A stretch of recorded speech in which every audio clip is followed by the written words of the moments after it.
संस्करण में आज पूरी अयोध्यापुरी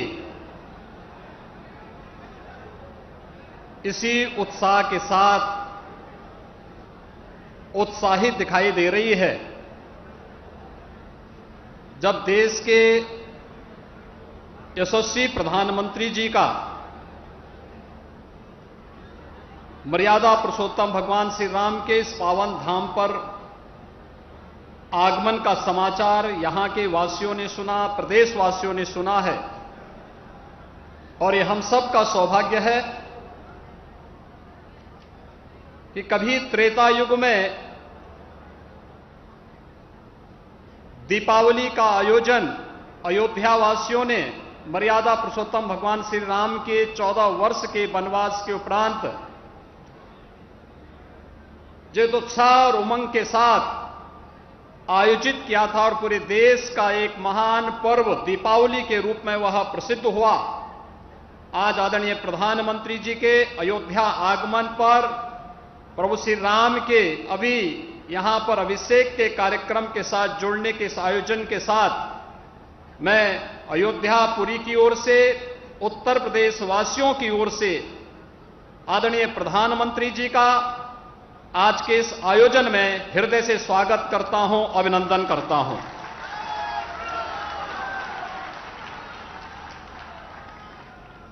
आज के इस आयोजन में यहां पर श्री राम जन्मभूमि तीर्थ क्षेत्र के अध्यक्ष मणिराम दास सावनी के श्री महंत पूज्य नृत्य गोपाल दास जी महाराज, पूज्य संतजन, राष्ट्रीय स्वयंसेवक संघ के माननीय सरकारवाह और अन्य हमारे विचार परिवार के पदाधिकारीगण, उत्तर प्रदेश सरकार में मेरे सहयोगी आदरणीय राज्यपाल जी के नेतृत्व में मेरे साथ दोनों उप मुख्यमंत्री श्री केशव प्रसाद मौर्य जी, श्री ब्रजेश पाठक जी, श्री स्वतंत्र देव सिंह जी, श्री जयवीर सिंह जी, प्रदेश अध्यक्ष चौधरी भूपेंद्र सिंह जी, पूर्व केंद्रीय मंत्री और प्रदेश के प्रभारी माननीय श्री राधा मोहन सिंह जी समेत मैं आप सभी गणमान्य अतिथियों का, पूज्य संतों का आज के इस आयोजन में हृदय से स्वागत करता हूं, अभिनंदन करता हूं। भाइयों बहनों, हम सब जानते हैं अयोध्या कुछ लोगों ने अपनी कुत्सित राजनीति के लिए वीरान बना दी थी, लेकिन जिस अयोध्या के बारे में मर्यादा पुरुषोत्तम भगवान श्री राम ने स्वयं इस बात को कहा हो कि जन्मभूमि मम पुरी सुहावनी, उत्तर दिशि बह सरजू पावनी, आखिर वह अयोध्या कैसे वीरान हो सकती थी। आज से 6 वर्ष पहले आदरणीय प्रधानमंत्री जी के मार्गदर्शन, उनकी प्रेरणा से अयोध्या का दीपोत्सव का कार्यक्रम प्रारंभ हुआ, पूज्य संतों का सानिध्य प्राप्त हुआ, पूरी अयोध्यावासी उसके साथ जुड़ते हुए दिखाई दिए और लगातार यह प्रदेश का एक उत्सव, देश का एक उत्सव बनता गया।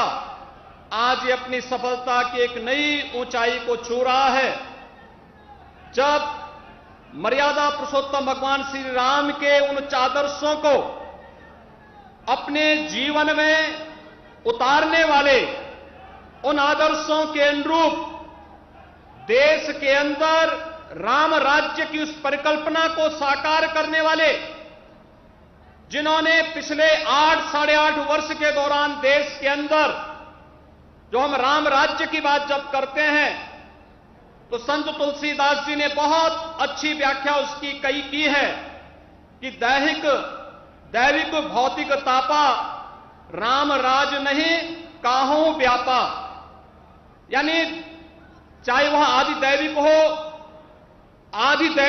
आदि भौतिक हो, आध्यात्मिक हो, किसी भी प्रकार के दुख के लिए जहां कोई जगह नहीं, वह राम राज्य की उस परिकल्पना को, जो एक धार्मिक राज्य न होकर के 135 करोड़ लोगों की भावनाओं का प्रतिनिधित्व करने वाला भारत का एक भारत श्रेष्ठ भारत बनाने की परिकल्पना को साकार करने वाला भारत की वर्तमान व्यवस्था।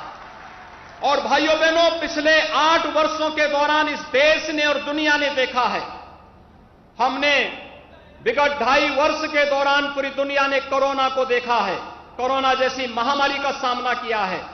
लेकिन कोरोना जैसी महामारी के बावजूद लोकतांत्रिक मूल्य और आदर्शों का पालन करते हुए भारत की 135 करोड़ लोगों को अपने परिवार की तरह देखभाल करने वाले, फ्री में टेस्ट, फ्री में वैक्सीन, फ्री में उपचार और 80 करोड़ गरीबों को फ्री में राशन देने की व्यवस्था आदरणीय प्रधानमंत्री जी ने लगातार 2.5 वर्ष से पूरे देशवासियों को कर रहे हैं। बिना भेदभाव के कर रहे हैं, बिना भेदभाव के हर गरीब के घर में शौचालय का बन जाना, बिना भेदभाव के हर गरीब के सिर को ढकने के लिए छत देकर के प्रधानमंत्री आवास की योजना को उपलब्ध करा देना, बिना भेदभाव के हर गरीब के घर तक विद्युत की लाइन पहुंचा करके उन्हें प्रधानमंत्री सौभाग्य योजना में फ्री में विद्युत के कनेक्शन उपलब्ध करवाने का कार्य हो, या फिर हर गरीब को आयुष्मान बनने के लिए फ्री में 5 लाख रुपए की स्वास्थ्य बीमा का कवर देने का कार्य हो। आपने देखा होगा, कल ही 10 लाख युवाओं को नौकरी देने के लिए प्रधानमंत्री जी ने मिशन रोजगार के तहत 1 वर्ष के अंदर 10 लाख नौजवानों को नौकरी देने के एक नए कार्यक्रम को आगे बढ़ाया। और इससे पहले 10 लाख नौजवानों को अग्निवीर के रूप में देश की सेनाओं में सम्मानजनक स्थान पर भर्ती होने की प्रक्रिया को जोड़ने की कार्रवाई रही हो। ये सभी राम राज्य की इस परिकल्पना को साकार करता है। विकास की प्रक्रियाएं जिस रूप में बढ़ी हैं, हम सब सौभाग्यशाली हैं कि देश के अमृत महोत्सव वर्ष में हम सब ने देश के अंदर देश के इंफ्रास्ट्रक्चर को भी, गांव और गली को भी, स्मार्ट सिटी के मिशन को भी और आदर्श गांवों की परिकल्पना को साकार होते हुए हम सब देख रहे हैं। और यही नहीं, गुलामी के अंश से मुक्ति हो लेकिन विरासत का सम्मान हो। विरासत का ही सम्मान है अयोध्या में भगवान श्री राम के भव्य मंदिर के निर्माण का एक कार्यक्रम। विरासत का ही सम्मान है काशी में भगवान विश्वनाथ का भव्य धाम बन जाना, और जो आज एक नया कीर्तिमान स्थापित कर रहा है। अभी आपने परसों देखा होगा, आदरणीय प्रधानमंत्री जी स्वयं केदारपुरी गए थे, बद्रीनाथ धाम गए थे। उत्तराखंड के 4 धामों के पुनरुद्धार की कार्रवाई किस रूप में हो रही है, यह गौरव की अनुभूति हर भारतवासी को कराता है। और महाकाल का वह काल लोक भी हर व्यक्ति को अपनी ओर अभिभूत कर देता है। यही तो है विरासत का सम्मान। योग की परंपरा को वैश्विक मंच पर स्थान देना हो, या फिर प्रयागराज कुंभ के माध्यम से दुनिया के सबसे बड़े आयोजन को एक नई ऊंचाइयों तक पहुंचाने का, अयोध्या का यह दीपोत्सव का एक कार्यक्रम उसी विरासत को सम्मान देने की कड़ी का आदरणीय प्रधानमंत्री जी की प्रेरणा से किए गए प्रयास का परिणाम है। आज उत्तर प्रदेश के अंदर विंध्यवासिनी धाम के पुनरुद्धार की कार्रवाई, वहां के कॉरिडोर के निर्माण का कार्य युद्ध स्तर पर चल रहा है। रामायण सर्किट का कार्य हो या कृष्णा सर्किट का कार्य, मथुरा वृंदावन के विकास को एक नया आयाम देने की कार्रवाई चल रही हो, या फिर बौद्ध परिपथ का कार्य हो, या फिर इस देश के शक्तिपीठों के पुनरुद्धार का कार्य ये युद्ध स्तर पर देश के अंदर चल करके एक और गांव, गरीब, किसान, नौजवान, महिलाएं और समाज के प्रत्येक तबके को शासन की योजनाओं का लाभ देना, और उसी का परिणाम है कि आदरणीय प्रधानमंत्री जी जब देश के अंदर किसी भी कोने में जाते हैं, पूरब में हो या पश्चिम में, उत्तर में हो या दक्षिण में, पूरा भारत एक साथ एक स्वर से उनके नेतृत्व में बोलता हुआ दिखाई देता है, डोलता हुआ दिखाई देता है, चलता हुआ दिखाई देता है। और यही नए भारत के, श्रेष्ठ भारत के, एक भारत श्रेष्ठ भारत के शिल्पकार आदरणीय प्रधानमंत्री जी का आगमन आज अयोध्या धाम में दीपोत्सव के इस कार्यक्रम में हुआ है। यहां पर प्रभु श्री राम के अभिषेक के साथ आदरणीय प्रधानमंत्री जी का जुड़ना पूरे भारतवासियों को विभूत कर रहा है। हर व्यक्ति जानता है कि आज अयोध्या में श्री राम जन्मभूमि पर 500 वर्षों के इंतजार के बाद भगवान श्री राम के भव्य मंदिर के कार्यक्रम को आगे बढ़ाने के लिए जिस संकल्प की आवश्यकता थी, वह संकल्प आज साकार हुआ है। उनकी दृढ़ इच्छा शक्ति और सबको, समाज के सबको जोड़ने की यानी सबका साथ और सबके विकास की इन भावनाओं का प्रतिनिधित्व करता है, जो प्रभु राम के आदर्शों के अनुरूप भारत को विकास की नई ऊंचाइयों तक पहुंचाने का कार्य कर रहा है। और आज आदरणीय प्रधानमंत्री जी का आगमन स्वयं इस कार्यक्रम में यहां पर हुआ है। मैं बड़े सम्मान के साथ आदरणीय प्रधानमंत्री जी को सादर आमंत्रित करता हूं कि आदरणीय प्रधानमंत्री जी कृपया मंच पर आकर के अपने कर कमलों से भगवान श्री राम का अभिषेक करने की कृपा करें। और इस कार्यक्रम के साथ फिर हम लोग दीपोत्सव के कार्यक्रम के जुड़ेंगे। आदरणीय प्रधानमंत्री जी। स्वस्ति न इंद्रो वृद्धतमः स्वस्ति नः पूषा विश्ववेदाः स्वस्ति नस्तार्क्ष्यो अरिष्टनेमिः स्वस्ति नो बृहस्पतिर्दधातु बृहस्पतिर्मरुतः प्रजन्मातरः शोभं जावानो भिदधे भुजगय अग्निर्यामनवः सूर्यचक्षुषो विश्वेनो देवाय वसाग।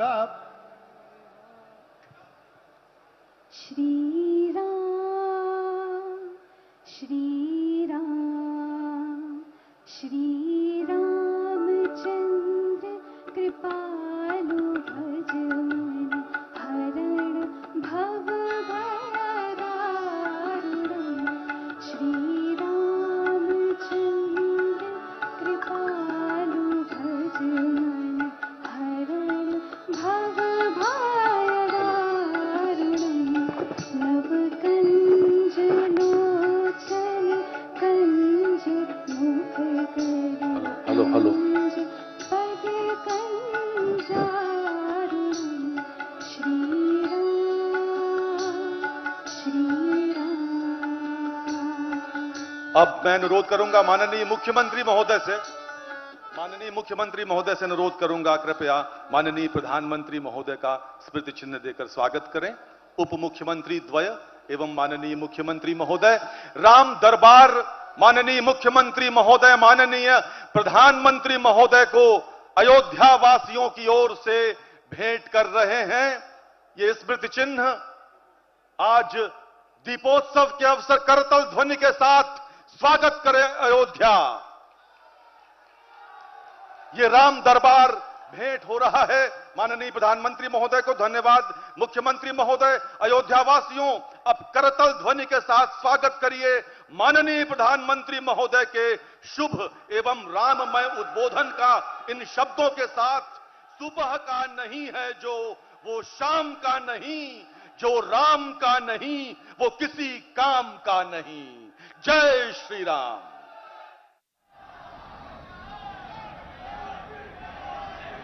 जय सिया राम। जय जय सिया राम। कार्यक्रम में उपस्थित उत्तर प्रदेश की राज्यपाल श्रीमती आनंदीबेन पटेल, यहाँ के लोकप्रिय कर्मयोगी मुख्यमंत्री योगी आदित्यनाथ जी, सभी पूज्य संतगण, उपस्थित अन्य सभी प्रबुद्धजन, श्रद्धालुगण, देवी और सज्जनों, श्री राम लला के दर्शन और उसके बाद राजा राम का अभिषेक, ये सौभाग्य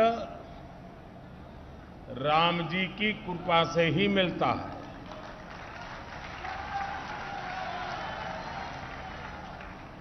जब श्री राम का अभिषेक होता है तो हमारे भीतर भगवान राम के आदर्श और मूल्य और दृढ़ हो जाते हैं। राम के अभिषेक के साथ ही उनका दिखाया पथ और प्रदीप्त हो उठता है। अयोध्या की तो रज रज में, कण कण में उनका दर्शन समाहित है। आज अयोध्या की रामलीलाओं के माध्यम से, सरयू आरती के माध्यम से, दीपोत्सव के माध्यम से और रामायण पर शोध और अनुसंधान के माध्यम से ये दर्शन पूरे विश्व में प्रसारित हो रहा है। मुझे खुशी है कि अयोध्या के लोग, पूरे उत्तर प्रदेश और देश के लोग इस प्रवाह का हिस्सा बन रहे हैं। देश में जन कल्याण की धारा को गति दे रहे हैं। मैं इस अवसर पर आपको, देशवासियों को और विश्व भर में फैले हुए राम भक्तों को भी हार्दिक बधाई देता हूं। मैं प्रभु श्री राम की पावन जन्मभूमि से सभी देशवासियों को आज छोटी दीपावली के पर्व पर कल के दीपावली की भी हार्दिक शुभकामनाएं देता हूं। साथियों, इस बार दीपावली एक ऐसे समय में आई है जब हमने कुछ समय पहले ही आजादी के 75 वर्ष पूरे किए हैं। हम आजादी का अमृत महोत्सव मना रहे हैं। आजादी के इस अमृत काल में भगवान राम जैसी संकल्प शक्ति देश को नई ऊंचाई पर ले जाएगी। भगवान राम ने अपने वचन में, अपने विचारों में, अपने शासन में, अपने प्रशासन में जिन मूल्यों को घड़ा, वो सबका साथ, सबका विकास की प्रेरणा है और सबका विश्वास, सबका प्रयास का आधार भी है। अगले 25 वर्षों में विकसित भारत की आकांक्षा लिए आगे बढ़ रहे हम हिंदुस्तानियों के लिए श्री राम के आदर्श उस प्रकाश स्तंभ की तरह हैं जो हमें कठिन से कठिन लक्ष्यों को हासिल करने का हौसला देंगे। साथियों, इस बार लाल किले से मैंने सभी देशवासियों से पंच प्राणों को आत्मसात करने का आह्वान किया है। इन पंच प्राणों की ऊर्जा जिस एक तत्व से जुड़ी हुई है वो है भारत के नागरिकों का कर्तव्य। आज अयोध्या नगरी में दीपोत्सव के इस पावन अवसर पर हमें अपने इस संकल्प को दोहराना है, श्री राम से जितना सीख सके सीखना है। भगवान राम मर्यादा पुरुषोत्तम कहे जाते हैं। मर्यादा मान रखना भी सिखाती है और मान देना भी सिखाती है। और मर्यादा जिस बोध की आग्रही होती है वो बोध कर्तव्य ही है। हमारे धर्म ग्रंथों में कहा गया है, रामो विग्रहवान धर्मः, अर्थात राम साक्षात धर्म के यानी कर्तव्य के सजीव स्वरूप है। भगवान राम जब जिस भूमिका में रहे उन्होंने कर्तव्यों पर सबसे ज्यादा बल दिया। वो जब राजकुमार थे तो ऋषियों की, उनके आश्रमों और गुरुकुलों की सुरक्षा का कर्तव्य निभाया। राज्याभिषेक के समय श्री राम ने एक आज्ञाकारी बेटे का कर्तव्य निभाया। उन्होंने पिता और परिवार के वचनों को प्राथमिकता देते हुए राज्य के त्याग को, वन जाने को अपना कर्तव्य समझ करके स्वीकार किया। वो वन में होते हैं तो वनवासियों को गले लगाते हैं, आश्रमों में जाते हैं तो मां सबरी का आशीर्वाद लेते हैं। वो सबको साथ लेकर लंका पर विजय प्राप्त करते हैं और जब सिंहासन पर बैठते हैं तो वन के वही सब साथी राम के साथ खड़े होते हैं, क्योंकि राम किसी को पीछे नहीं छोड़ते। राम कर्तव्य भावना से मुख नहीं मोड़ते। इसलिए राम भारत की उस भावना के प्रतीक है जो मानती है कि हमारे अधिकार हमारे कर्तव्यों से स्वयं सिद्ध हो जाते हैं। इसलिए हमें कर्तव्यों के प्रति समर्पित होने की जरूरत है। और संयोग देखिए, हमारे संविधान की जिस मूल प्रति पर भगवान राम, मां सीता और लक्ष्मण जी का चित्र अंकित है, संविधान का वो पृष्ठ भी मौलिक अधिकारों की बात करता है। यानी एक और हमारे संविधान अधिकारों की गारंटी, तो साथ ही प्रभु राम के रूप में कर्तव्यों का शाश्वत सांस्कृतिक बोध। इसलिए हम जितना कर्तव्यों के संकल्प को मजबूत करेंगे, राम जैसे राज्य की संकल्पना उतनी ही साकार होती जाएगी। साथियों, आजादी के अमृत काल में देश ने अपनी विरासत पर गर्व और गुलामी की मानसिकता से मुक्ति का आवाहन किया है। ये प्रेरणा भी हमें प्रभु राम से मिलती है।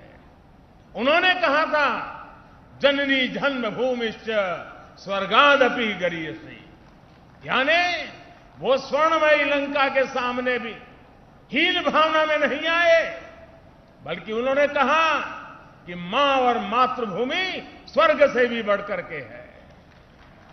इसी आत्मविश्वास के साथ जब वो अयोध्या में लौट कर आते हैं, तब अयोध्या के बारे में कहा जाता है, नवग्रह निखर अनिक बनाई, जनु धे अमरावती आई। यानी अयोध्या की तुलना स्वर्ग से की गई है। इसलिए भाइयों और बहनों, जब राष्ट्र निर्माण का संकल्प होता है, नागरिकों में देश के लिए सेवा भाव होता है, तो भी और तभी राष्ट्र विकास की असीम ऊंचाइयों को छूता है। एक समय था जब राम के बारे में, हमारी संस्कृति और सभ्यता के बारे में बात करने तक से बचा जाता था। इसी देश में राम के अस्तित्व पर प्रश्न चिन्ह लगाए जाते थे। उसका परिणाम क्या हुआ?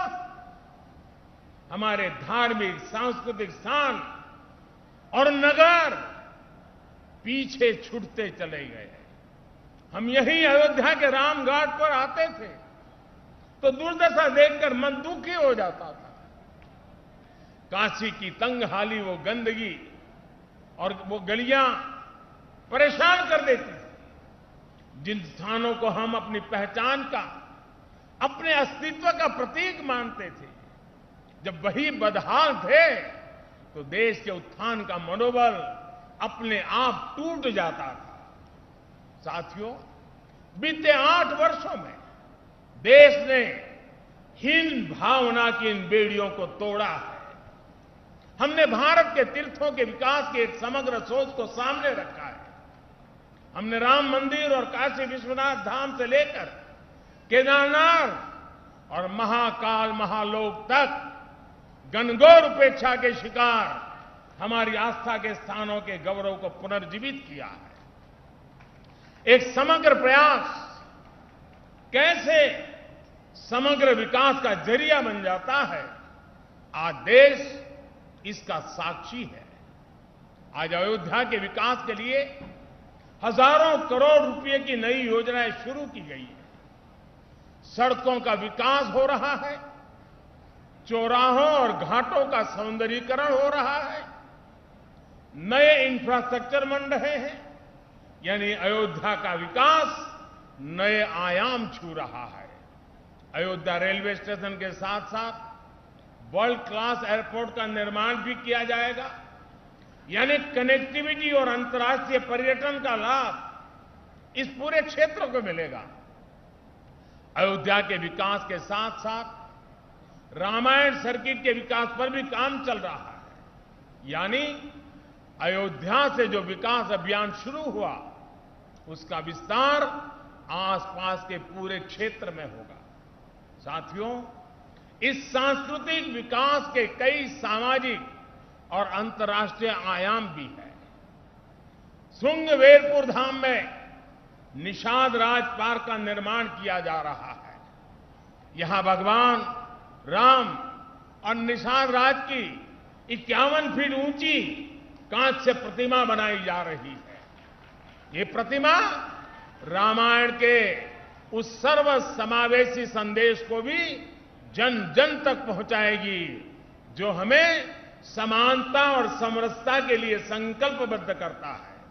इसी तरह अयोध्या में ट्विन होम मेमोरियल पार्क का निर्माण किया गया है। ये पार्क भारत और दक्षिण कोरिया अंतर्राष्ट्रीय संबंधों को प्रगाढ़ बनाने के लिए दोनों देशों के सांस्कृतिक रिश्तों को मजबूत करने का एक माध्यम बनेगा। अब कल्पना कर सकते हैं, इस विकास से, पर्यटन की इतनी संभावनाओं से युवाओं के लिए रोजगार के कितने अवसर पैदा होंगे। सरकार ने जो रामायण एक्सप्रेस ट्रेन चलाई है, वो स्पिरिचुअल टूरिज्म की दिशा में एक बेहतरीन शुरुआत है। आज देश में 4 धाम प्रोजेक्ट हो, बुद्ध सर्किट हो या प्रसाद योजना के तहत चल रहे विकास कार्य हो, हमारा यह सांस्कृतिक उत्कर्ष नए भारत के समग्र उत्थान का श्री गणेश है। साथियों, आज अयोध्या नगरी से मेरा पूरे देश के लोगों के लिए एक प्रार्थना भी है, एक नम्र निवेदन भी है। अयोध्या भारत की महान सांस्कृतिक विरासत का प्रतिबिंब है। राम अयोध्या के राजकुमार थे, लेकिन आराध्य वो पूरे देश के हैं। उनकी प्रेरणा, उनकी तपस्या, उनका दिखाया मार्ग हर देशवासी के लिए है। भगवान राम के आदर्शों पर चलना हम सभी भारतीयों का कर्तव्य है। उनके आदर्शों को हमें निरंतर जीना है, जीवन में उतारना है और इस आदर्श पथ पर चलते हुए अयोध्या वासियों पर दोहरा दायित्व है। आपकी डबल रिस्पॉन्सिबिलिटी है मेरे अयोध्या के भाइयों बहनों। वो दिन दूर नहीं जब विश्व भर से यहां आने वालों की संख्या अनेक गुना बढ़ जाएगी। जहां कण कण में राम व्याप्त हो, वहां का जन जन कैसा हो, वहां के लोगों का मन कैसा हो, ये भी उतना ही अहम है। जैसे राम जी ने सबको अपनापन दिया, वैसे ही अयोध्या वासियों को यहां आने वाले प्रत्येक व्यक्ति का स्वागत अपनत्व से करना है। अयोध्या की पहचान कर्तव्य नगरी के तौर पर भी बननी चाहिए। अयोध्या सबसे स्वच्छ नगरी हो, यहां के रास्ते चौड़े हो, सुंदरता अप्रतिम हो, इसके लिए योगी जी और उनकी सरकार दीर्घ दृष्टि के साथ अनेक प्रकल्पों को आगे बढ़ा रही है, प्रयास कर रही है। लेकिन इस प्रयास में अयोध्या के लोगों का साथ और बढ़ जाएगा तो अयोध्या जी की दिव्यता भी और निखर जाएगी। मैं चाहूंगा कि जब भी नागरिक मर्यादा की बात हो, नागरिक अनुशासन की बात हो, अयोध्या के लोगों का नाम सबसे आगे आए। मैं अयोध्या की पुण्य भूमि पर प्रभु श्री राम से यही कामना करता हूं कि देश के जन जन की कर्तव्य शक्ति से भारत का सामर्थ्य शिखर तक पहुंचे। नए भारत का हमारा स्वप्न मानवता के कल्याण का माध्यम बने। इसी कामना के साथ मैं अपनी बात समाप्त करता हूं। एक बार फिर सभी देशवासियों को दीपावली की बहुत बहुत बधाई देता हूं। आप सभी को बहुत बहुत धन्यवाद। बोलो सियावर रामचंद्र की, सियावर रामचंद्र की, सियावर रामचंद्र की। धन्यवाद जी। धन्यवाद माननीय प्रधानमंत्री महोदय, आपका बहुत बहुत धन्यवाद। दीपोत्सव के अवसर पर आप यहां पर पधारे और इसके पश्चात माननीय प्रधानमंत्री महोदय राम की पैड़ी की ओर प्रस्थान करेंगे। आप सभी अपने स्थान पर बैठे रहें, यहां कार्यक्रम अनवरत जारी रहेंगे। कृपया अपना स्थान आप सब न छोड़ें और राम की पैड़ी पर जो विशेष आयोजन है वो आपको यहीं लाइव टेलीकास्ट दिखाया जाएगा।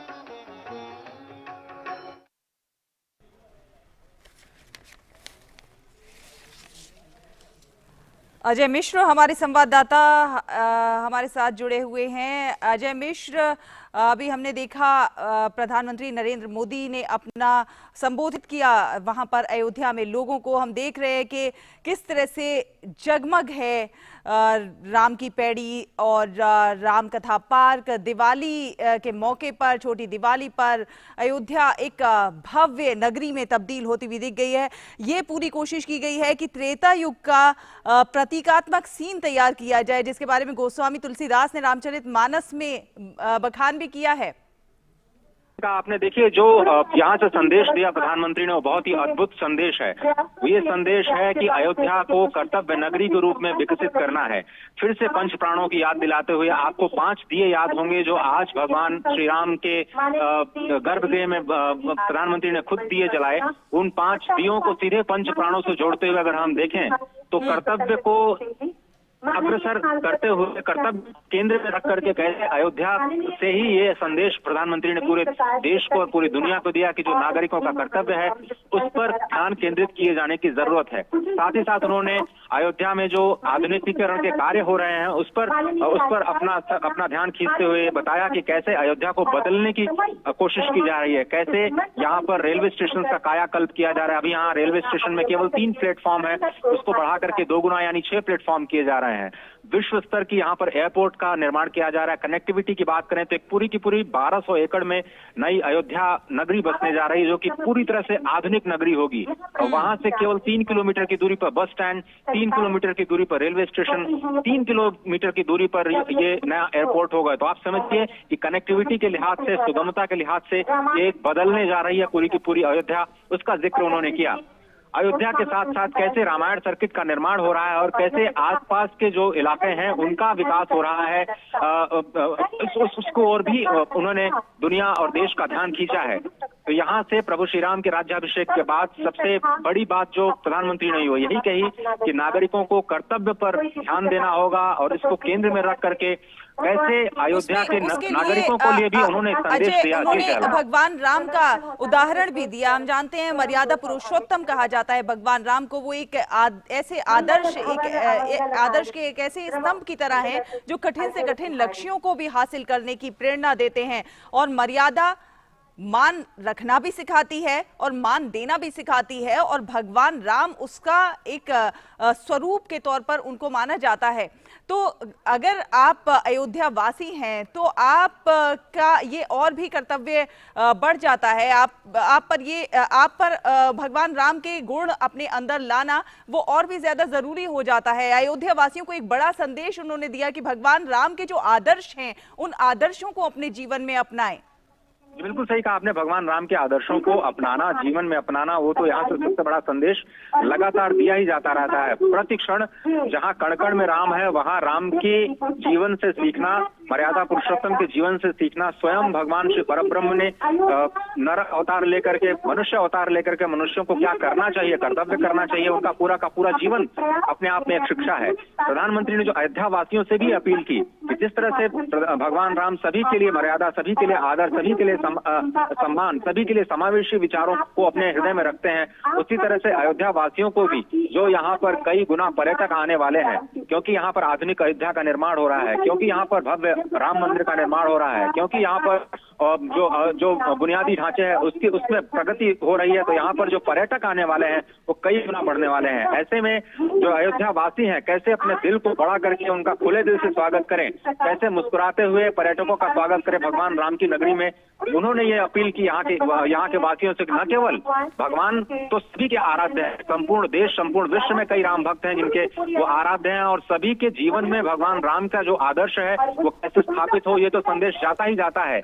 लेकिन अयोध्या की बात, अयोध्या में रह करके अयोध्या वालों से ये अपील करना भगवान श्री राम का कि कैसे वो मर्यादा को ख्याल रखें और कैसे लोगों का मुस्कुराहट के साथ और उनको अपनेपन के साथ उनका स्वागत करें, ये एक बड़ा संदेश अयोध्या के लिए। और उसके बाद बुनियादी ढांचे का निर्माण किस तरह से देश के अलग अलग हिस्सों में उसका फायदा पहुंच रहा है, उस पर उन्होंने ध्यान केंद्रित किया। तो स्पष्ट तौर पर एक सांस्कृतिक नगरी के रूप में स्थापित करने, एक आधुनिक अयोध्या के निर्माण की जो परिकल्पना की जा रही है, जिसमें 250 से ज्यादा अभी प्रोजेक्ट्स लगातार चल रहे हैं, 1200 एकड़ का एक नई अयोध्या का निर्माण कार्य चल रहा है, और साथ ही साथ कैसे सांस्कृतिक और धार्मिक मान्यताओं को संरक्षित रखते हुए आधुनिक अयोध्या का निर्माण, यानी अलौकिक अयोध्या और आधुनिक अयोध्या, जो कि इस पूरे दीपोत्सव का सेंट्रल थीम भी है, उसको विकसित करने की दिशा में प्रधानमंत्री ने अपने सुझाव भी दिए और लोगों से अपील भी की। इससे अजय जहां एक तरफ हमारी जो संस्कृति है, जो हमारे देश की, उत्तर प्रदेश की संस्कृति है, वो उसका पूरी दुनिया में विस्तार होगा, पूरी दुनिया उस संस्कृति को जानेगी, समझेगी। वहीं दूसरी तरफ अगर हम आर्थिक दृष्टि से देखें तो पर्यटन को बढ़ावा मिलेगा, अर्थव्यवस्था को सुदृढ़ होगी, लोगों को रोजगार मिलेगा, बहुत सारी चीजें इससे जुड़ी हुई हैं आपस में। बिल्कुल सही कहा आपने। अगर हम केवल इसी दीपोत्सव की बात करें शैला, तो यहाँ पर कई देशों के ये पहला अवसर है जब पूरी दुनिया के 8 देशों से लोग आए हुए हैं और रामलीला का मंचन कर रहे हैं। तो जो राम की जो लीला है वो रामायण के माध्यम से, रामलीला के माध्यम से देश और दुनिया तक तो जा ही चुकी है। तो विश्व के 8 देशों से रामलीला की टीम्स आई हैं और देश विदेश से 1800 से ज्यादा जो लोक कलाकार हैं वो इस दीपोत्सव का हिस्सा बनने जा रहे हैं। और इसलिए ये बहुत ही अहम हो जाता है। और आज आप देखें कि जिस तरह से ये पूरा का पूरा प्रकल्प ग्लोबल हो रहा है, ये पूरा का पूरा जो प्रकल्प जिस तरह से वैश्विक हो रहा है, उसको जिस तरह से आपने कहा कि ये बहुत ही मर्यादित तरीके से हमें इसको स्वीकार करना होगा और इसको आगे लेकर के जाना होगा। और यही संदेश प्रधानमंत्री मोदी का भी कि जो भगवान श्री राम जीवन से संदेश देते हैं, वही संदेश सबके जीवन तक जरूर पहुंचना चाहिए। बिल्कुल, अगर हम मंदिर की बात करें, उसको भी बड़े खूबसूरत तरीके से सजाया गया है। ये भी कहा जा रहा है कि मंदिर में जो लगी सफेद टाइल्स हैं, उन पर राम कथा से चित्रों की पेंटिंग करके उसे सजाया गया है। दीपोत्सव पर खूबसूरत अल्पना से राम कथा का चित्रण किया गया है। विकास हमारे साथ जुड़ गए हैं। विकास, आपसे जानना चाहेंगे क्या नजारा अभी वहां का?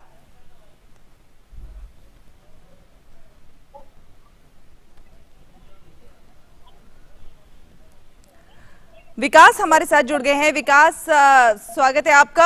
आप वहां पर मौजूद हैं। आपसे जानना चाहेंगे, अभी प्रधानमंत्री ने अपना संबोधन दिया है, कई बड़ी बातें उन्होंने अयोध्या वासियों को कही। अयोध्या वासियों को उन्होंने राम के जो गुण हैं वो अपने अंदर अपने जीवन में उतारने के लिए कहा, कर्तव्य पथ पर चलने की बात कही है। उन्होंने कई बड़े संदेश दिए हैं अयोध्या वासियों को। अगर आपसे जानना चाहें, क्या इस समय वहां पर नजारा है, किस तरह की भव्यता वहां को देखने को मिल रही है?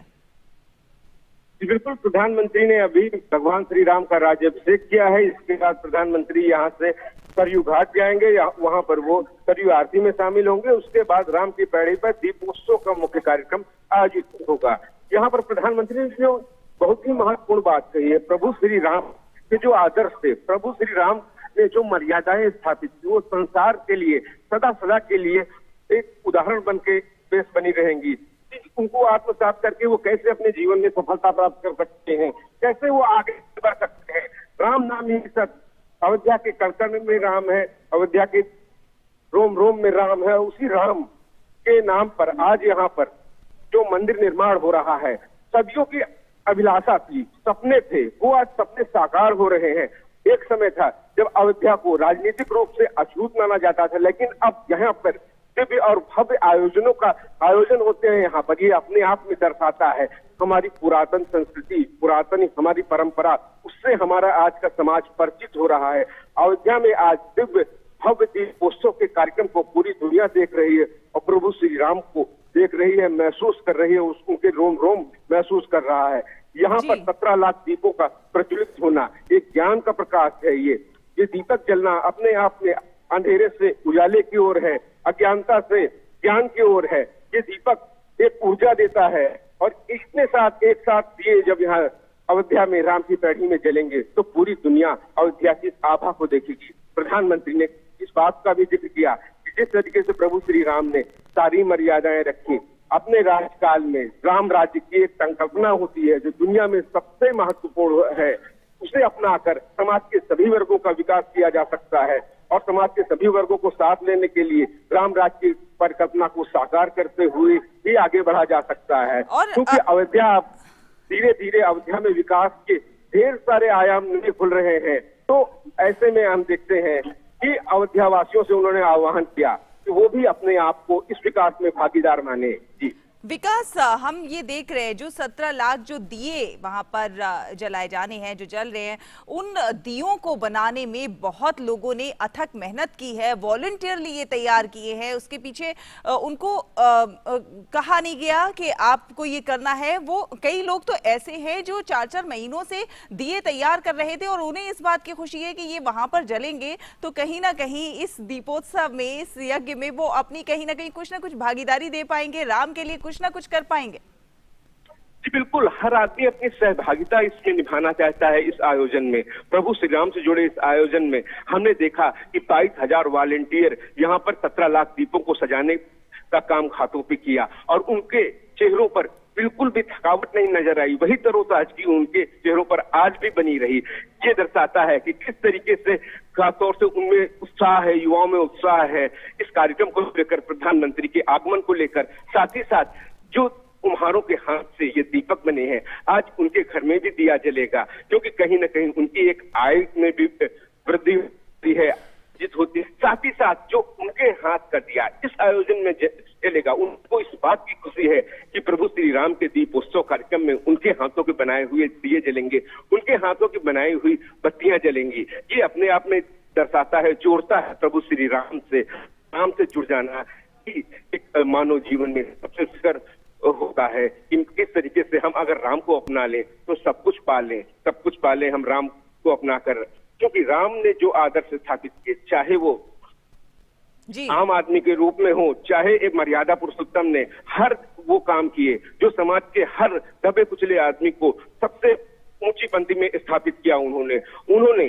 जब जंगल में गए तो वो वानरों के साथ रहे, उसके साथ साथ जब सबरी से मिले, सबरी के झूठे बैर भी खाए। केवट प्रकरण हो या तमाम ऐसे प्रकरण हो, उन प्रकरणों में प्रभु श्री राम की मर्यादा संसार में सबसे बड़ी है। और आज के रूप में अगर हम देखते हैं तो कोई भी व्यक्ति राम के रूप में पाना चाहता है कि मेरा भाई अगर हो तो राम जैसा हो, मेरा बेटा अगर हो तो राम जैसा हो, मेरा पति अगर हो तो राम जैसा हो, पुत्र अगर हो तो राम जैसा हो। तो राम ने हर संबंध को ऐसा मर्यादा में बांधा कि युगों युगों तक राम ही राम रहेंगे। बिल्कुल विकास, बने रहिए आप हमारे साथ हमारे सहयोगी अजय मिश्रा भी जुड़े हुए हैं। अजय, जैसा कि विकास बता रहे हैं कि बहुत सारे ऐसे प्रकरण हैं जो कि संज्ञान लेने वाले हैं, जो कि हमें अपने जीवन में उतारने वाले हैं। जो जब वो वनवास के में थे प्रभु राम, उस समय कई उन्होंने ऐसे संबंध बनाए जो प्रकृति से उनके प्रेम को दर्शाता है, साथ ही साथ उनके अच्छे मन को दर्शाता है। जब वो वापस लौटे और उनका राज्याभिषेक हुआ, फिर से जीवन दूसरे जीवन में आए, उसके बाद भी उन्होंने उन संबंधों को तोड़ा नहीं। तेज हो चुके हैं यहाँ पर। इस वक्त मैं हूँ राम की पैड़ी के पास और यहाँ पर जो गतिविधियां हैं वो तेज हो चुके हैं। इस बात का संकेत कि प्रधानमंत्री अब थोड़ी देर में यहाँ पर पहुंचने वाले हैं। लेकिन जिस तरह से आपने भगवान राम के वनवास का जिक्र किया, तो बहुत सारे लोग ये नहीं जानते हैं कि देश में राम राज्य कितने साल रहा। अगर किसी से भी ये प्रश्न किया जाए कि भगवान राम का राज्य कितने साल किया, तो लोगों को पता नहीं होगा। भगवान राम 25 वर्ष की आयु में वनवास उनको हुआ, 14 साल का वनवास, 39 साल की आयु में वापस आए। लेकिन उन्होंने फिर त्रेता युग में 11,000 वर्षों तक इस अयोध्या पर शासन किया है। सबसे लंबे वर्षों तक शासन करने वालों में से एक रहे हैं।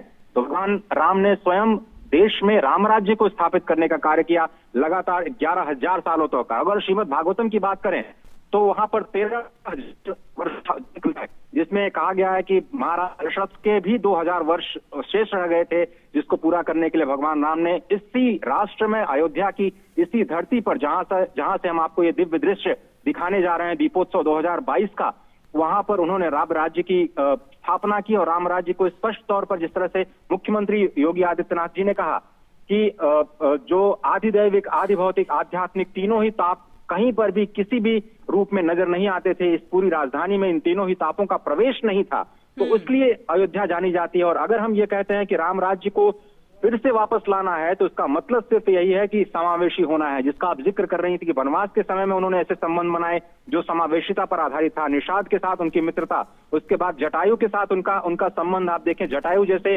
पक्षी का उन्होंने दाह संस्कार किया, जैसा कभी देखने को नहीं मिलता है। जटायु जो उनके स्वयं पिता के मित्र कहे जाते हैं, जिन्होंने माँ सीता की रक्षा की, रावण से युद्ध किया, और वो एक मर्यादा स्थापित करते हैं। और यहाँ पर ऐसा लग रहा है कि प्रधानमंत्री यहाँ पर पहुंच चुके हैं, क्योंकि जो कौतूहल है, जो शोर है, जनता जनार्दन का जो शोर है, उससे स्पष्ट तौर पर ये पता लग सकता है कि प्रधानमंत्री यहाँ पर पहुंच चुके हैं। और ये सरयू का पवित्र घाट, जहाँ पर प्रधानमंत्री अब थोड़ी देर बाद यहाँ पर दीपोत्सव 2022 में हिस्सा लेंगे। और ये दीपोत्सव के बाद है, हालांकि ये छठा दीपोत्सव है शहला, लेकिन प्रधानमंत्री पहली बार दीपोत्सव का हिस्सा बनने जा रहे हैं। इससे है बिल्कुल। और अजय, हम जानते हैं कि हर कोई जानना चाहता है कि प्रभु श्री राम का जीवन कैसा था, त्रेता युग कैसा था, और कहीं ना कहीं उस त्रेता युग को एक बार प्रतीकात्मक सीन के तौर पर पुनर्जीवित करने की कोशिश की जा रही है। बिल्कुल सही कहा आपने। देखिए, त्रेता युग के बाद द्वापर युग और उसके बाद कलयुग, बहुत एक बड़ा बदलाव जरूर देखा है, बहुत बड़ा परिवर्तन, युग का परिवर्तन हो चुका है। हम ये नहीं कह सकते हैं कि भगवान राम की जो नगरी की अयोध्या अभी वो उसी तरह से विराजमान है। बहुत लंबे दौर से परिवर्तन हुआ, बहुत सारी काया पलट यहाँ पर देखी गई। लेकिन जिस चीज का हम जिक्र कर रहे थे कि जिस तरह से आपने शुरुआत की थी कि वहां से समावेशी जो समाज की संरचना है, जिसका प्रधानमंत्री ने भी जिक्र किया कि कैसे हम समाज में समरसता को बढ़ावा दे सकें, कैसे सभी को एक समान भाव से आदर सम्मान कर सकें, उस जो एक उस आदर्श को जीवन में।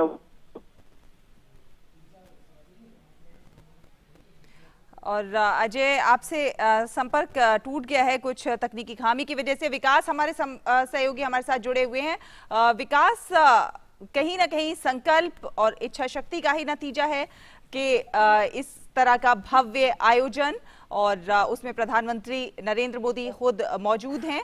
हम तस्वीरें भी देख पा रहे हैं अपने टीवी स्क्रीन पर। बिल्कुल, राम नाम के संकल्प की सिद्धि सबसे बड़ा ये उदाहरण पेश करता है। जिस तरीके से प्रभु श्री राम ने जो भी संकल्प ठाना उसे पूर्ण किया, चाहे जो भी हो, मर्यादाएं रखी उन्होंने अपने जीवन में, तो कहीं न कहीं प्रभु श्री राम संकल्प से सिद्धि का एक सबसे बड़ा उदाहरण है। और संकल्प लेना आज के युग में सबसे जरूरी है। देश के निर्माण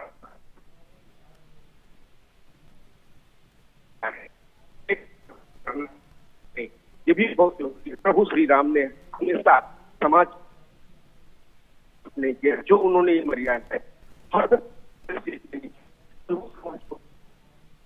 क्या कुछ कर किस तरीके से दायित्वों का निर्वहन करेगा, वो अपने बच्चों का निर्वहन करे, ये सब चीजें हैं और आज सीख दिलाती हैं। ऐसे आयोजनों से हमें मिलती है। खासतौर से कहीं न कहीं हम अपनी पुरानी सनातन परंपरा और विरासत को अगर नहीं जानेंगे तो भविष्य के निर्माण में हम सफल नहीं हो सकते हैं। इसलिए हमें अपने इतिहास को जानना होगा, हमारी परंपराओं को जानना होगा, तभी हम अपने उज्जवल भविष्य का निर्माण कर सकते हैं और संकल्प से सिद्धि प्राप्त कर सकते हैं। और ऐसे आयोजन से हमें तमाम ऐसी चीजें मिलती हैं। प्रधानमंत्री मोदी ने श्री राम लला के दर्शन किए, पूजन किए, उनका विधिवत पूजन किया और उसके बाद उन्होंने विकास कार्यों की जो समीक्षा करनी थी उसका कार्य पूरा किया। तत्पश्चात श्री राम कथा पार्क में जाकर के उन्होंने देश और दुनिया के लिए दिव्य संदेश भी दिया। वो संदेश था समावेशी समाज के निर्माण का, वो संदेश था सभी को अपने जीवन में मर्यादा को स्थापित करने का, वो संदेश था इस समाज में सभी को एक साथ लेकर के चलने का, एक अद्भुत अयोध्या बनाने का, एक समावेशी अयोध्या बनाने का, एक सुरम्य अयोध्या बनाने का, एक सुगम अयोध्या बनाने का। और यही जो संदेश है और आप देख रहे हैं इस वक्त कि मुख्यमंत्री और राज्यपाल उनकी अगवानी के लिए, उनके स्वागत के लिए इस वक्त पहुंच चुके हैं और प्रधानमंत्री का काफिला धीरे धीरे नए घाट की तरफ बढ़ता हुआ सरयू नदी के किनारे 37 घाट में नए घाट का निर्माण किया जा चुका है। प्रधानमंत्री स्वयं यहां आकर के मां सरयू की, और आप देखें ये दृश्य, प्रधानमंत्री निकलते हुए इस नए घाट पर और धीरे धीरे वो मां सरयू के पावन तट पर अपने कदम बढ़ाते हुए, जिस तरह से ये कहा जाता है कि ये मां सरयू जिनका आप दर्शन करने जा रहे हैं, जिनका दर्शन इस वक्त आप कर रहे हैं, उनको राम गंगा कहा जाता है। मां गंगा के बारे में हम सभी जानते हैं कि वो भगवान के पाद से निकली हैं। ये कहा जाता है कि ये मां सरयू भगवान के नेत्रों से निकली हैं, या यूं कहें कि ये स्वयं परब्रह्म स्वरूपा ही हैं।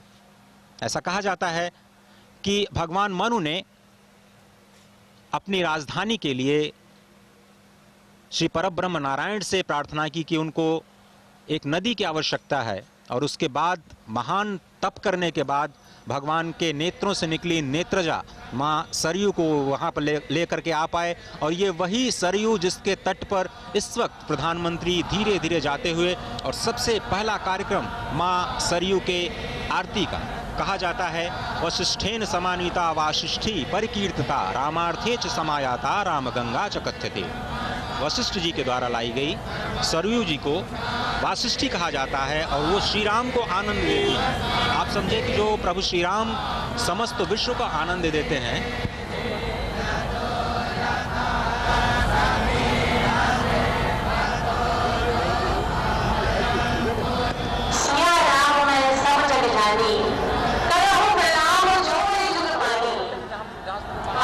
प्रधानमंत्री जी का आगमन सरयू तट पर हो गया है।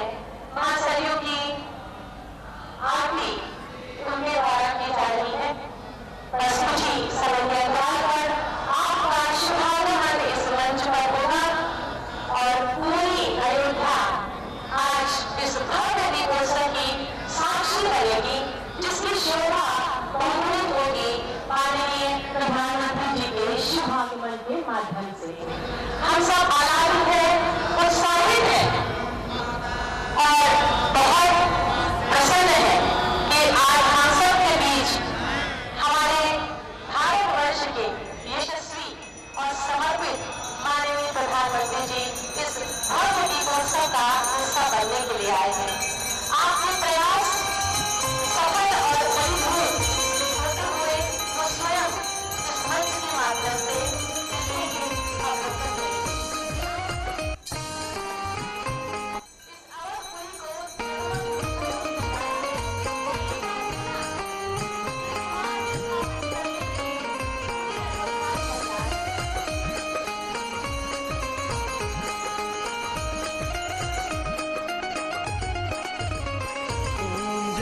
सरयू माता मैया, जय सरयू माता। जो तेरे तट पे आता, जो तेरे तट पे आता, भव से तर जाता। ओम जय सरयू माता, ओम जय सरयू माता मैया,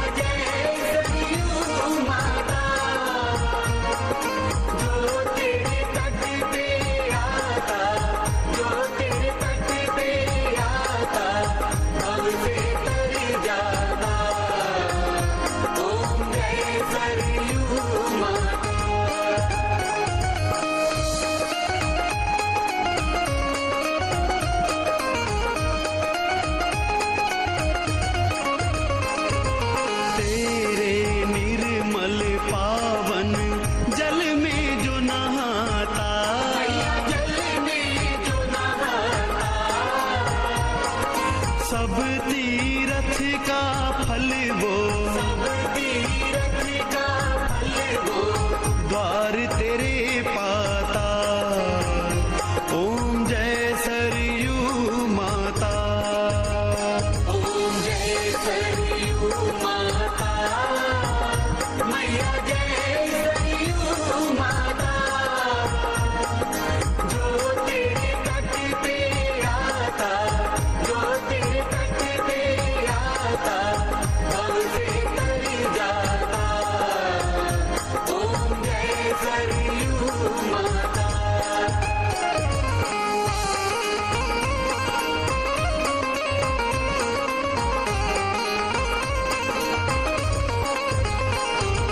कैसे अयोध्यापुरी में प्रकट हुई माता, प्रकट हुई माता। ऋषि मुनि सब गावे, ऋषि मुनि सब गावे, माँ तेरी गाथा। ओम जय सरयू माता, ओम जय सरयू माता मैया, जय सरयू माता।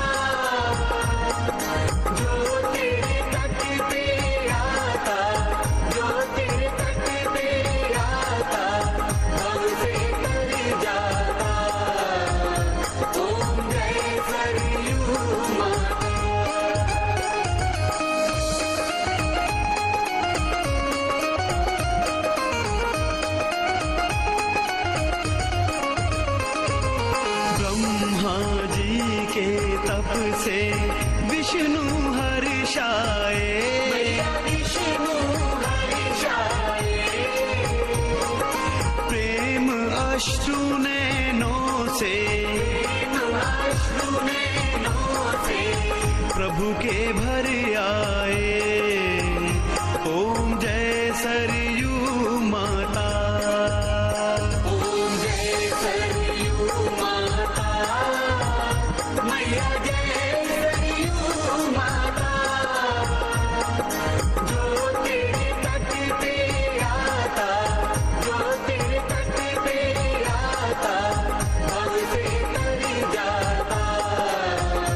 इस वक्त आप देख रहे हैं कि मां सरयू की आरती के बाद अब भव्य दीपोत्सव 2022 के कार्यक्रम के लिए प्रधानमंत्री धीरे धीरे अपने कदम बढ़ाते हुए, ये ऐतिहासिक अवसर है। आज अयोध्या एक इतिहास रचने जा रही है।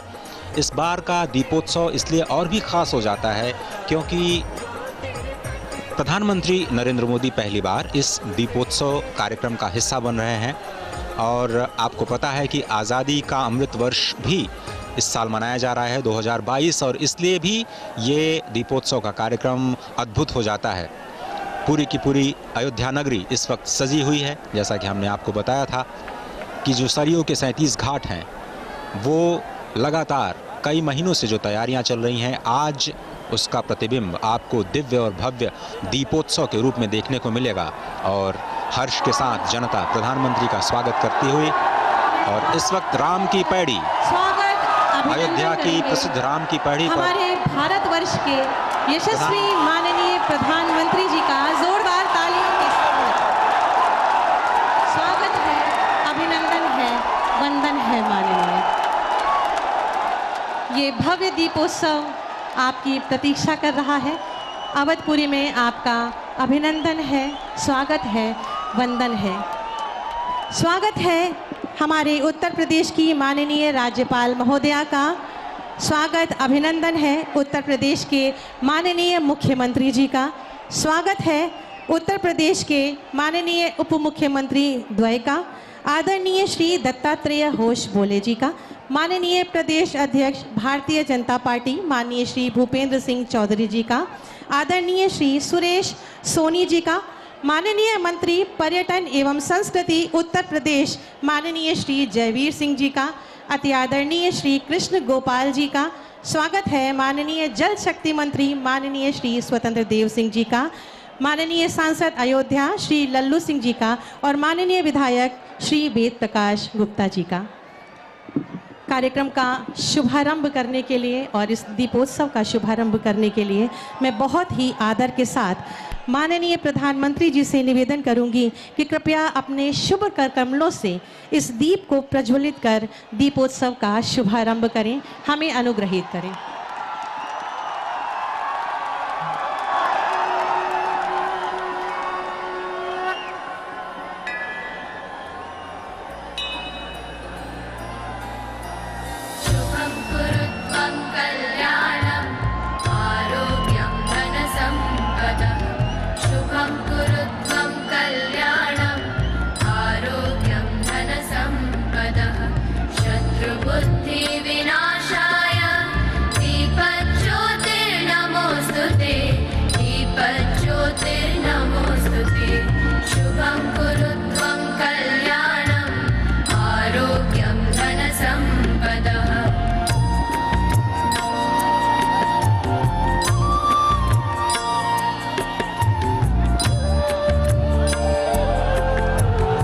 सभी की जोरदार तालियों के माध्यम से इस दीपोत्सव का शुभारंभ माननीय प्रधानमंत्री जी के शुभ कर कमलों से संपन्न हो रहा है। ये पर्व है, उत्सव है, आस्था का, उल्लास का, हर्ष का, उत्साह का और मर्यादा पुरुषोत्तम भगवान श्री राम के अयोध्या आगमन का। कृपया लाइट्स बंद कर दी जाएं। राम जी की पैड़ी असंख्य लाखों दीपों से प्रज्वलित है। मैं माननीय प्रधानमंत्री जी और समस्त मंचासीन गणमान्यों से निवेदन करूंगी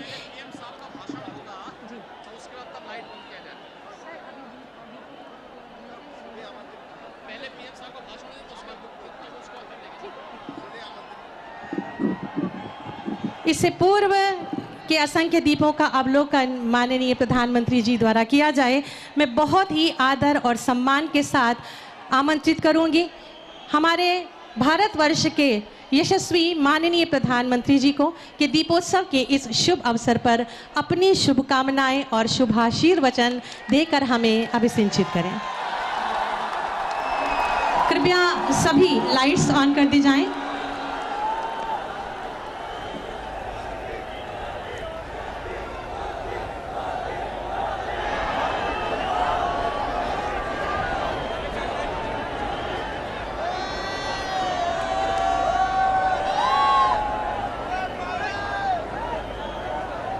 सियावर रामचंद्र की, सियावर रामचंद्र की, सियावर रामचंद्र की। मंच पर विराजमान उत्तर प्रदेश के राज्यपाल आनंदीबेन पटेल, यहां के लोकप्रिय मुख्यमंत्री योगी आदित्यनाथ जी, सभी देवतुल्य अवधवासी, देश और दुनिया में उपस्थित सभी राम भक्त, भारत भक्त, देवी और सज्जनों, आज अयोध्या जी दीपों से दिव्य है, भावनाओं से भव्य है। आज अयोध्या नगरी भारत के सांस्कृतिक पुनर्जागरण के स्वर्णिम अध्याय का प्रतिबिंब है।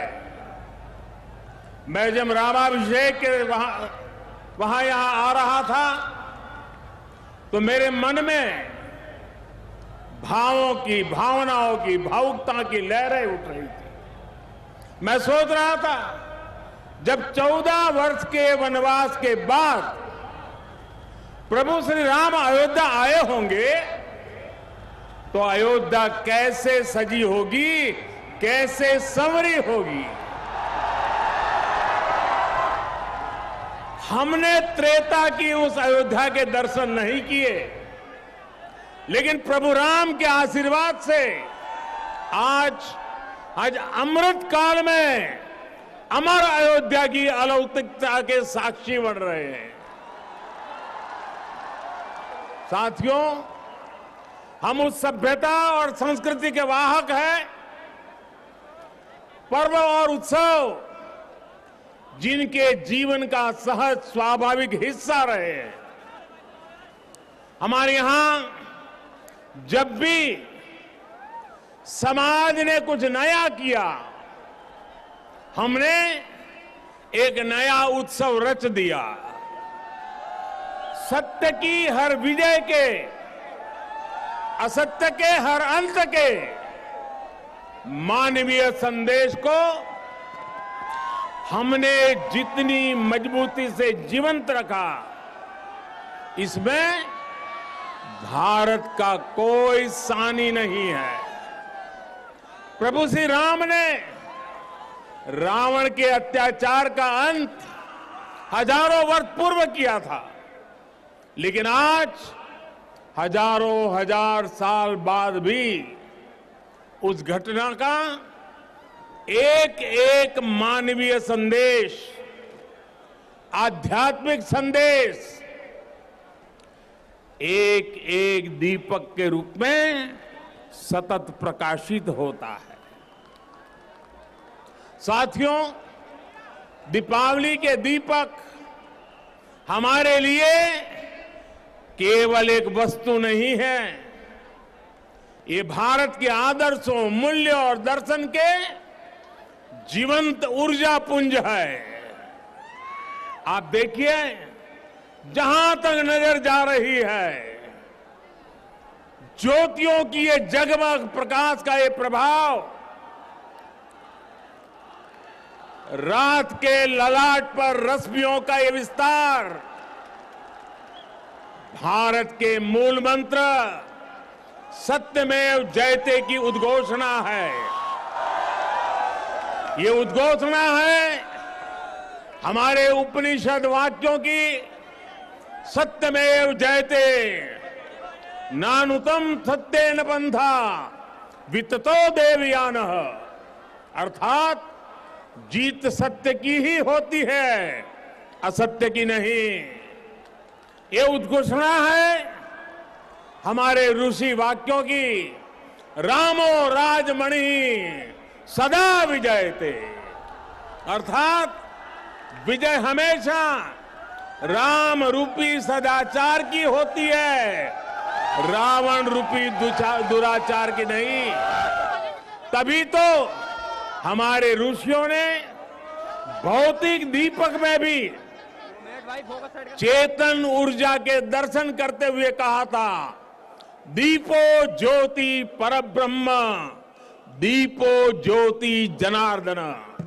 अर्थात दीप ज्योति ब्रह्म का ही स्वरूप है। मुझे विश्वास है यह आध्यात्मिक प्रकाश भारत की प्रगति का पथ प्रदर्शन करेगा, भारत के पुनरुत्थान का पथ प्रदर्शन करेगा। साथियों, आज इस पावन अवसर पर जगमगाते हुए इन लाखों दियों की रोशनी में देशवासियों को एक और बात याद दिलाना चाहता हूं। रामचरितमानस में गोस्वामी तुलसीदास जी ने कहा है, जगत प्रकाश्य, जगत प्रकाश्य प्रकाशक रामो। अर्थात भगवान राम पूरे विश्व को प्रकाश देने वाले हैं। वो पूरे विश्व के लिए एक ज्योति पुंज की तरह है। ये प्रकाश कौन सा है? ये प्रकाश है दया और करुणा का। ये प्रकाश है मानवता और मर्यादा का। ये प्रकाश है समभाव और मम भाव का। ये प्रकाश है सबके साथ का। ये प्रकाश है सबको साथ लेकर चलने के संदेश का। मुझे याद है बरसों पहले शायद लड़कपन में गुजराती में दीपक पर एक कविता लिखी थी और कविता का शीर्षक था दिया। गुजराती में कहते हैं दीवो। उसकी कुछ पंक्तियां आज मुझे याद आ रही है। मैंने लिखा था, दीवा जेवी आश ने दीवा जेवो ताप, दीवा जेवी आग ने दीवा थकी हाश, उगता सूरज ने हर कोई पूजे, ए तो आथमती सांझे आपे साथ, जाते बड़े ने बाड़े अंधार, मानव मन मा उगे रखो पानो भाव। अर्थात दिया आशा भी देता है और दिया उष्मा भी देता है, दिया आग भी देता है और दिया आराम भी देता है। उगते सूरज को तो हर कोई पूछता है, लेकिन दिया अंधेरी शाम में भी साथ देता है। दिया स्वयं जलता है, दिया स्वयं जलता है और अंधेरे को भी जलाता है। दिया मनुष्य के मन में समर्पण का भाव लाता है। हम स्वयं जलते हैं, स्वयं तपते हैं, स्वयं खपते हैं, लेकिन जब सिद्धि का प्रकाश पैदा होता है तो हम उसे निष्काम भाव से पूरे संसार के लिए बिखेर देते हैं, पूरे संसार को समर्पित कर देते हैं। भाइयों बहनों, जब हम स्वार्थ से ऊपर उठकर परमार्थ की ये यात्रा करते हैं तो उसमें सर्व समावेश का संकल्प अपने आप समाहित हो जाता है। जब हमारे संकल्पों की सिद्धि होती है तो हम कहते हैं इदम न मम, अर्थात ये सिद्धि मेरे लिए नहीं है, ये मानव मात्र के कल्याण के लिए है। दीप से दीपावली तक यही भारत का दर्शन है, यही भारत का चिंतन है, यही भारत की चिरंतन संस्कृति है। हम सब जानते हैं मध्यकाल और आधुनिक काल तक भारत ने कितने अंधकार भरे युगों का सामना किया।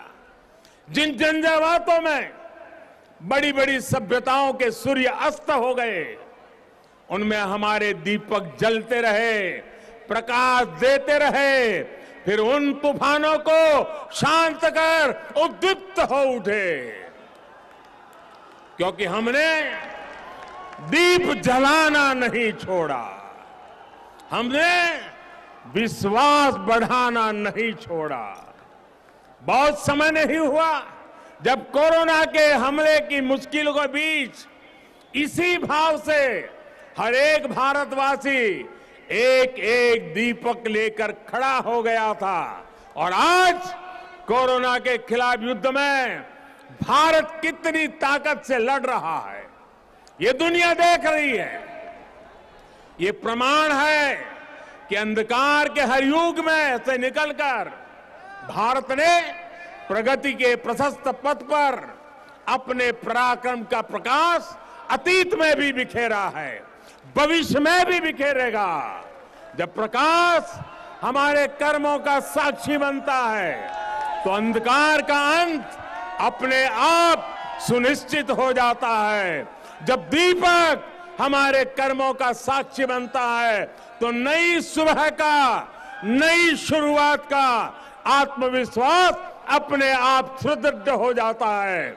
इसी विश्वास के साथ आप सभी को दीपोत्सव की एक बार फिर से बहुत बहुत शुभकामनाएं।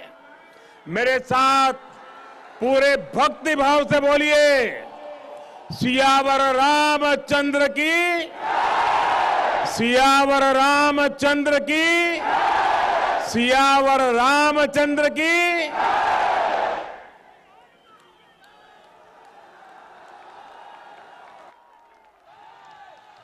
बहुत बहुत आभार माननीय। आपके आशीर्वचनों से, आपके उद्बोधन से हम कृतार्थ हुए। राम जी की पैड़ी असंख्य दीपों से जगमगा रही है। मैं माननीय से निवेदन करूंगी कि कृपया इसका अवलोकन करें, हमें अनुग्रहित करें। कृपया लाइट्स बंद कर दी जाएं।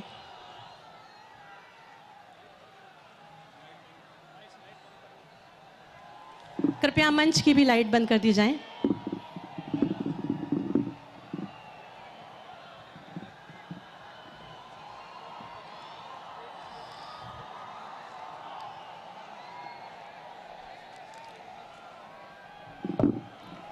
दीपोत्सव का ये भव्य आयोजन, भव्य अयोध्या, दिव्य अयोध्या, आस्था के दियों से जगमग हो रहा है।